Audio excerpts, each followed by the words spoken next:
92.7 big FM पर आप सुन रहे हैं सुहाना सफर विद अनु कपूर।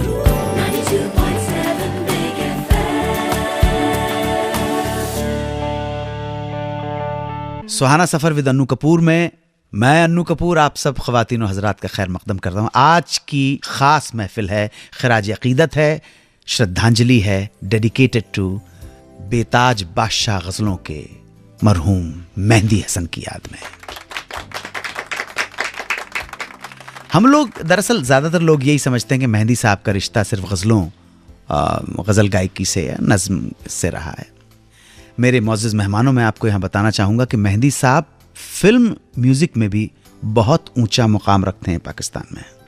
पाकिस्तान में गज़लों की दुनिया में नाम कमाते कमाते मेहंदी साहब इतने पॉपुलर हो गए कि उन्हें फिल्मों में गाने के ऑफ़र भी मिलने लगे। इन्होंने भी उन ऑफ़र्स को स्वीकार कर लिया और फिल्मों में गाने को एक चुनौती समझते हुए पाकिस्तानी फिल्मों में अपनी आवाज़ दी।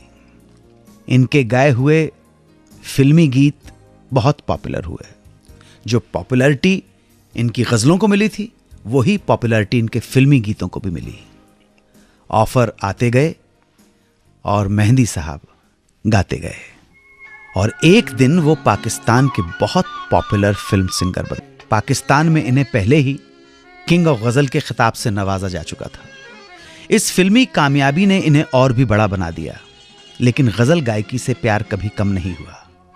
जहां फिल्मी गीत हिट होते रहे वहीं गज़लों का सिलसिला भी जारी रहा। रिकॉर्डिंग चलती रही, वहीं लाइव शोज और स्टेज से भी रिश्ता मजबूत होता चला गया। एक बस तू ही नहीं मुझसे खफा हो बैठा, मैंने जो संग तराशा वो खुदा हो बैठा। उठ के मंजिल ही अगर आए तो शायद कुछ हो। शौक़ मंजिल तो मेरा आबला पा हो बैठा।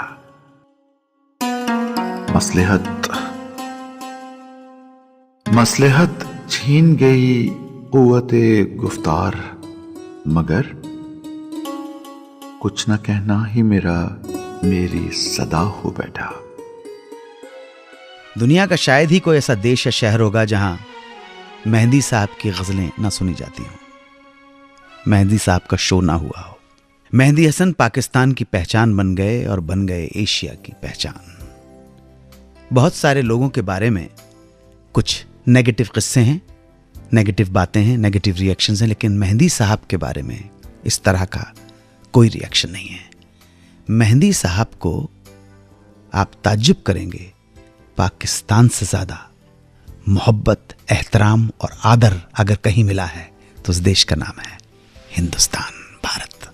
आज चर्चा हो रही है शहंशाह गज़ल मेहंदी हसन की।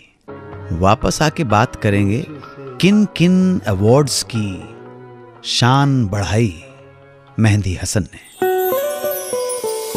92.7 बिग FM पर सुनते रहिए सुहाना सफर विद अनु कपूर।